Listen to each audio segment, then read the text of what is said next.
Jacob had sent everyone ahead. His wives, his children, his servants. Everything he had built through years of toil had crossed the river before him. And now, Jacob was alone. Night lay heavy over the riverbank. Tomorrow he would face Esau, the brother he had wronged, the brother whose blessing he had taken, the brother from whom he had fled.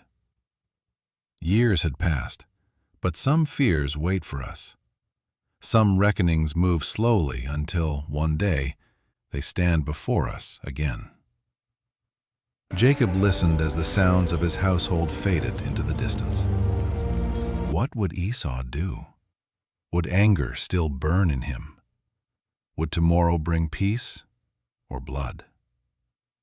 Jacob had spent much of his life striving for blessing, striving for love, striving for protection, striving to become more than the young man who had once grasped his brother's heel. But on this night, all his striving had brought him here, to silence, darkness, and the painful nearness of what he could not control. Then suddenly, a man was upon him. No greeting, no warning, no explanation. Hands seized him, and Jacob fought back. His feet dug into the earth as he grappled with the stranger. Dust rose around them beneath the watching stars. And so they wrestled through the night. The stranger was powerful. Jacob was exhausted, but something in him refused to yield.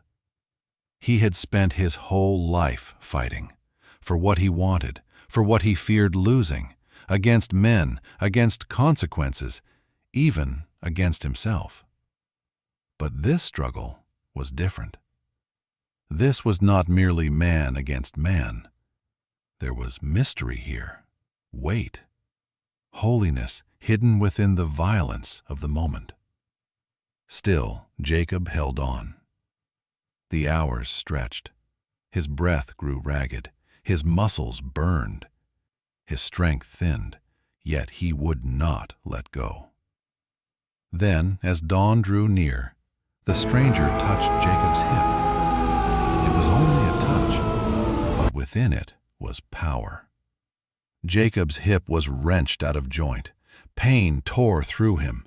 His body faltered. His strength gave way.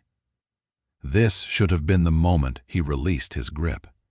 Instead, wounded and trembling, Jacob clung more tightly. The stranger said, "Let me go, for the dawn is breaking."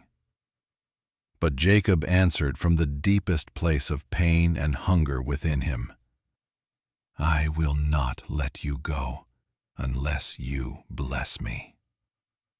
He had spent his life grasping for blessing through cunning and survival. But now, broken and emptied, he had nothing left to offer except his need. No schemes, no disguise, no one to guide him. Only a wounded man in the dark, clinging to God for mercy.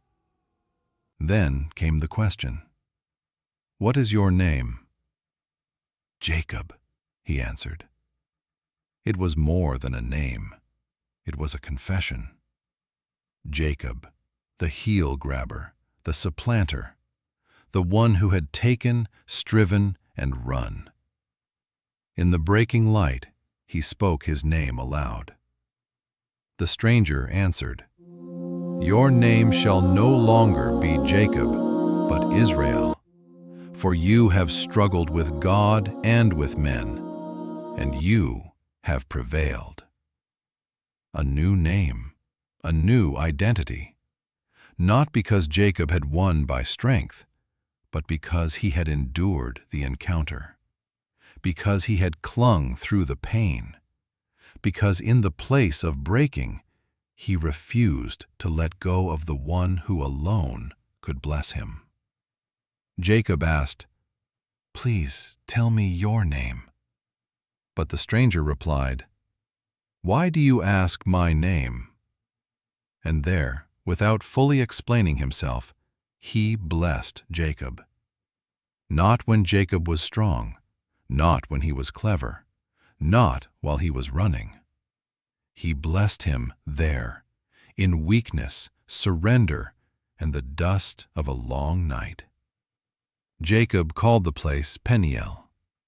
"For I have seen God face to face," he said, "and yet my life has been spared." The sun rose over the horizon. Night loosened its grip, and light spread across the land.